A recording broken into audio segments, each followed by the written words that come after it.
প্রায় 2 কিলোমিটার এরিয়ার মধ্যে 12 লক্ষ মানুষ বসবাস করছে। এটা অবাক করার মতো বিষয় নয় তো আর কি হতে পারে। কিন্তু বন্ধুরা, অবাক করার মতো বিষয় হলেও জায়গাটা আসলেই বাস্তবে রয়েছে। সেটা আর কোথাও নয়, আমাদের প্রত্যেকের স্বপ্নের শহর মুম্বাইয়ের ধারাবি বস্তি। এই বস্তিতে যতজন মানুষ বসবাস করে সেই সংখ্যা অন্যান্য দেশের মোট জনসংখ্যার সমান। তাহলে এবার নিশ্চয়ই বুঝতে পারছেন এই সামান্যটুকু এরিয়ার মধ্যে অর্থাৎ ধারাবি বস্তিতে কতজন মানুষ বসবাস করে। তবে আপনারা প্রত্যেকেই সাধারণত বস্তি দেখেই থাকবেন। যেমনটা আপনারা জানেন যে বস্তি খুবই নোংরা, সেখানকার মানুষ খুবই অশিক্ষিত, ইত্যাদি ইত্যাদি আরো অনেক কিছু। কিন্তু আজকের এই ভিডিওতে মুম্বাইয়ের ধারাবি সম্পর্কে জানার পর আপনাদের এই বস্তি ব্যাপারে নোংরা ধারণাটা পুরোপুরি বদলে যাবে। কি কি আশ্চর্যজনক ঘটনা ঘটিয়ে রেখেছে এই বস্তির মানুষেরা, সেটা আজকের এই ভিডিওর মাধ্যমে জানতে পারবেন। তাই কোনো রকম ভাবে স্কিপ না করে একদম শেষ পর্যন্ত দেখুন, আর এটাও দেখে নেবেন যে একটা বস্তির মানুষ ঠিক কতটা উন্নতি করতে পারে। তো চলুন আর বেশি দেরি না করে দেখে নেওয়া যাক। মুম্বাইয়ের একেবারে মাঝ বরাবর ধারাবি নামের এই বস্তিটি প্রায় 1800 শতকের দিকে একটি ছোট্ট আইল্যান্ড হিসেবে গঠিত ছিল। এই আইল্যান্ডে এসে জেলেরা মাছ ধরার কাজ করত, কিন্তু ধীরে ধীরে সময় পরিবর্তনের পর দেখা যায় এই আইল্যান্ড জলাভূমিতে পরিণত হতে শুরু করেছে, যার ফলে এই আইল্যান্ডের চারিপাশে জলাধারের মাছ ধরার কাজ প্রায় বন্ধ হয়ে যায়। তারপর সেই সমস্ত মানুষেরা এখানে আসা যাওয়া শুরু করে আর একটা সময় ঘরবাড়ি বানাতে শুরু করে দেয়। প্রথমে যে সমস্ত মানুষেরা এখানে ঘর বানাতে শুরু করেছিল তারা নিজেদের জন্য সর্বপ্রথম বড় বড় ঘর বানিয়েছিল, কিন্তু ধীরে ধীরে এখানে মানুষের বসতি স্থাপন যখন বাড়তে শুরু করে, অর্থাৎ মানুষ বাড়তে শুরু করে, তখন ধীরে ধীরে ঘরের আকার ছোট হতে শুরু করে দেয়। আর দেখতে দেখতে এই মুম্বাইয়ের ধারাবি বস্তি এশিয়ার মধ্যে সবথেকে বড় বস্তি তৈরি হয়ে যায়। বন্ধুরা, এই মুম্বাইয়ের ধারাবি বস্তিটি এশিয়ার সবথেকে বড় বস্তি হিসাবে সকলেই জানে। আর এটি সকলে জানে এই কারণে যে গোটা এশিয়ার মধ্যে মুম্বাইয়ের এই একমাত্র বস্তি যেখানে সবথেকে বেশি জনসংখ্যা বসবাস করে। যদি গুরুত্বপূর্ণ এলাকা হিসাবে আপনারা ভালোভাবে লক্ষ্য করে দেখেন তাহলে মেক্সিকোর নেজা চালকো ইটজা আর করাচির ওরাঙ্গি ইসলামিকের পরে এশিয়ার দ্বিতীয় বৃহত্তম এবং সমগ্র বিশ্বের তৃতীয় বৃহত্তম সবথেকে বড় বস্তি হচ্ছে এই মুম্বাইয়ের ধারাবি বস্তি। 200 স্কয়ার কিলোমিটারের মধ্যে ছড়িয়ে রয়েছে এই বস্তি। আর এই বস্তির উপর দিয়ে চলে গিয়েছে দুটি রেলপথ, যেটি পশ্চিম ও মুম্বাইয়ের মধ্য সৈকতের পাশ দিয়ে চলে গেছে। এছাড়াও মুম্বাইয়ের একেবারে মেন লোকেশনে গড়ে ওঠা এই বস্তির চারিদিক থেকে মহিম, বান্দ্রা এবং মাটুঙ্গার মতো বিখ্যাত এলাকা দিয়ে ঘিরে বেষ্টিত হয়ে রয়েছে। বন্ধুরা, এই বস্তির মোট জনসংখ্যা গণনা করে বলা তো খুবই কঠিন, কিন্তু কিছু সময় আগে জনগণনা অনুসারে এটা অনুমান করা যায় যে এই ছোট্ট এলাকার বস্তির মধ্যে প্রায় 12 লক্ষ মানুষ বসবাস করে। যদি আপনারা জেনে না থাকেন তাহলে আপনাদেরকে বলে দিই যে এই বস্তির জনসংখ্যা পৃথিবীর অনেক দেশে যেমন ফিজি, বাইরের বাহামা এবং গ্রিনল্যান্ডের জনসংখ্যার থেকেও কয়েক গুণ বেশি জনসংখ্যা এই বস্তিতে। আর এই প্রচুর মাত্রায় আবাদি বেড়ে ওঠার কারণে এই জায়গাটাকে পৃথিবীর সবথেকে বৃহত্তম জনবহুল এলাকা হিসেবে ঘোষিত করা হয়েছে, কারণ একটুখানি জায়গার মধ্যে প্রায় 12 লক্ষেরও উপরে মানুষ বসবাস করছে, যেটা সত্যি গোটা বিশ্বের কাছে একটি আশ্চর্যজনক ব্যাপার হয়ে দাঁড়িয়েছে। এখানে যত মানুষ বসবাস করে তাদের মধ্যে 60% হিন্দু, 30% মুসলিম, 6% খ্রিস্টান আর বাকি অন্যান্য জাতির মানুষ বসবাস করে। বন্ধুরা, মুম্বাইয়ের এই ধারাবি নামক জায়গাটি বস্তি হওয়ার সত্ত্বেও এখানে বসবাস করা মানুষের মধ্যে ট্যালেন্টের কোনো খামতি নেই। আপনারা হয়তো জানেন না, 2016 সালে কয়েকজন 12 থেকে 14 বছর বয়সী জিনিয়াস মেয়েরা অ্যান্ড্রয়েড মোবাইলে 3 রকমের আলাদা আলাদা অ্যাপ তৈরি করে সকলকে অবাক করে দিয়েছিল। এই অ্যাপগুলির মধ্যে প্রথম অ্যাপ্লিকেশনের নাম হচ্ছে পড়াই মেরা হক হে। এটি একটি পড়াশোনা বা লার্নিং অ্যাপ্লিকেশন ছিল। আর এই অ্যাপের মাধ্যমে মানুষেরা হিন্দি, ইংলিশ এবং গণিতের কিছু ভালো ভালো অংশ পড়াশোনা করতে পারে। এরপর দ্বিতীয় অ্যাপ্লিকেশনের নাম হলো ওম্যান ফাইট ব্যাক। এই অ্যাপটি মহিলাদের সুরক্ষার জন্য বানানো হয়েছিল। আর তৃতীয় নম্বর অ্যাপ্লিকেশনের নাম হচ্ছে পানি হে জীবন। এই অ্যাপ্লিকেশন তৈরি করা হয়েছিল এখানকার মানুষদের জল নিয়ে যে মারামারি করত সেই সমস্যাকে মেটানোর জন্য।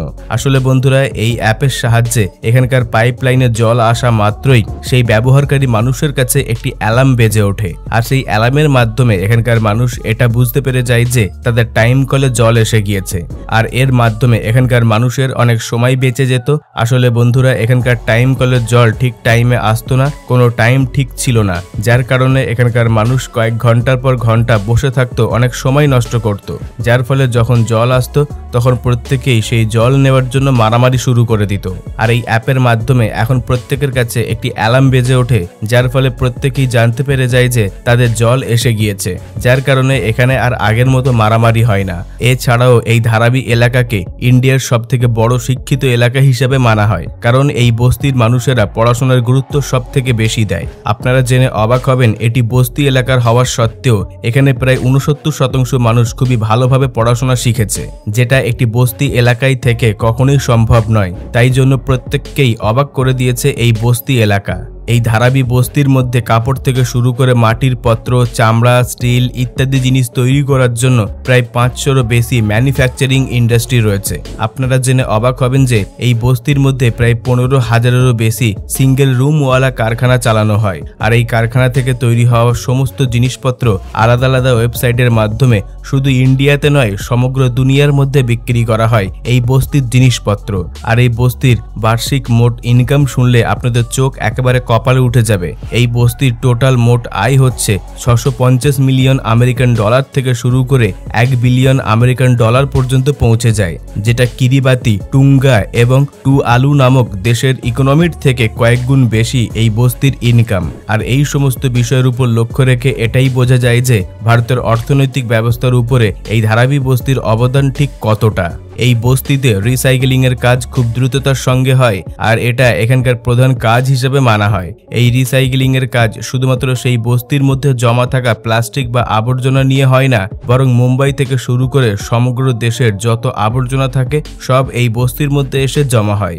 আর এখানে সমস্ত আবর্জনা প্লাস্টিক দিয়ে রিসাইকেলিং এর কাজ করা হয়। আপনারা জানলে অবাক হবেন, এই রিসাইকেলিং এর কাজ করে ধারাবি বস্তির প্রায় 2.5 লক্ষ মানুষের পরিবার চলছে। এই এলাকাতে প্লাস্টিক ছাড়াও গ্লাস ও ধাতু জাতীয় নষ্ট হয়ে যাওয়ার জিনিসগুলিকে পুনরায় ব্যবহার করার জন্য তার উপরে কাজ করা হয়। আর এই সমস্ত কাজ যারা করে সেই সমস্ত ব্যক্তিরা মাসে প্রায় 10 থেকে 14,000 টাকা ইনকাম করে থাকে। সেটা এই ইন্ডিয়ার মধ্যে সবথেকে কম লেবারের ইনকামের থেকে অনেকটা বেটার। বন্ধুরা, এই ধারাবি বস্তির মধ্যে ধারাবি নামক একটি রক ব্যান্ড রয়েছে।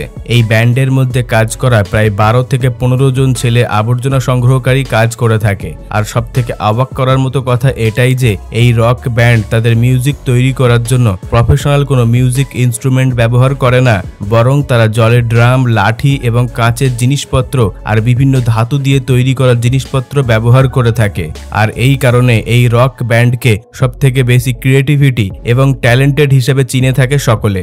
বন্ধুরা, এই ধারাবি বস্তি শুধু ইন্ডিয়া বা এশিয়ার মধ্যে প্রসিদ্ধ নয়, সমগ্র দুনিয়ার মধ্যে বিখ্যাত হয়ে উঠেছে। কারণ ইন্ডিয়ার মধ্যে ঘুরতে আসা বিদেশি মানুষেরা সবথেকে বেশি মুম্বাইয়ের এই বস্তি এলাকায় ঘুরতে আসে, যার কারণে এই বস্তি সবার উপরে রয়েছে ঘুরে বেড়ানোর স্থান হিসাবে। তাই জন্য বহু মানুষ এই কারণে অবাক হয়ে যায় যে ইন্ডিয়ার মধ্যে দিল্লি ও তাজমহলের মতো ফেমাস এলাকা বাদ দিয়ে বিদেশি মানুষেরা ধারাবির মতো বস্তি এলাকায় ঘুরতে বেশি পছন্দ করে। আর এই কারণে বিদেশি মানুষদের ধারাবি ঘুরে বেড়ানো এবং দেখানোর জন্য একটি করে ট্যুর গাইড অফার করা হয়। আর এই গাইডের মাধ্যমে বিদেশি মানুষেরা এই বস্তির ধারাবাহিক জীবনকে ভালোভাবে বুঝতে পারে এবং উপলব্ধি করতে পারে। আপনারা শুনলে হয়তো বিশ্বাস করবেন না, এই ধারাবি বস্তি বলিউড ফিল্ম ইন্ডাস্ট্রির সবথেকে বড় বড় গুরুত্বপূর্ণ অংশ রয়েছে। বলিউডের নামজাদা ফিল্ম ডাইরেক্টর ও রাইটার সুধীর মিশ্রা 1992 সালে ধারাবি নামে একটি সিনেমা তৈরি করেছিলেন, যেখানে এই ধারাবি বস্তির মানুষের দৈনন্দিন জীবনের প্রত্যেকটি ঘটনাকে একেবারে খুঁটে খুঁটে তুলে ধরা হয়েছিল। আর এতটাই জীবন্ত হয়েছিল সেই সিনেমাটি যে তার জন্য সেই ফিল্ম রাইটার এবং ডাইরেক্টরকে ন্যাশনাল অ্যাওয়ার্ডও দেওয়া হয়েছিল। এছাড়াও অস্কার বিজয়ী স্ল্যামডগ সিনেমার শুটিংও এই ধারাবিতেই শুট করা হয়েছিল। এই সমস্ত সিনেমা ছাড়াও আরো বেশ কিছু বিখ্যাত সিনেমা রয়েছে যেগুলি এই ধারাবিতেই শুট করা হয়েছিল। সেগুলো আপনাদের মধ্যে অনেকেই এখনো পর্যন্ত মনে রেখেছেন, যেমন অমিতাভ বচ্চনের দিবার, নানা পাটাকারের সালাম বোম্বে, অনিল কাপুরের পরিন্দা, আর অমিতাভ বচ্চনের ভূতনাথ রিটার্ন আর গালি বয়ের শুটিংও করা হয়েছে এই ধারাবি বস্তিতে। এছাড়াও বলিউডের মধ্যে যে সমস্ত ছোট ছোট ক্রিয়েটার ফেমাস হয়ে উঠে আসে তারা এই ধারাবি বস্তি থেকেই উঠে আসে। আর এই কারণে বলিউডের সঙ্গে ধারাবি বস্তির সম্পর্ক বহু পুরানো, যে বন্ধন কেউ ভাঙতে পারেনি আর জীবনে হয়তো কেউ ভাঙতে পারবে না। বন্ধুরা, ধারাবি বস্তি সম্পর্কে আমাদের আজকের এপিসোড এখান পর্যন্ত। ভিডিওটিকে একটি লাইক দিয়ে সকলের সঙ্গে শেয়ার করে দেবেন। আর এই বস্তি সম্পর্কে যদি আপনাদের কোনো মতামত থাকে নিচে কমেন্টে জানাবেন। তবে আপনাদের মধ্যে যদি কেউ নতুন দর্শক হয়ে থাকেন তাহলে অদ্ভুত নলেজ চ্যানেলটিকে সাবস্ক্রাইব করে আমাদের পাশে থাকবেন। সর্বশেষে থ্যাঙ্কস ফর ওয়াচিং।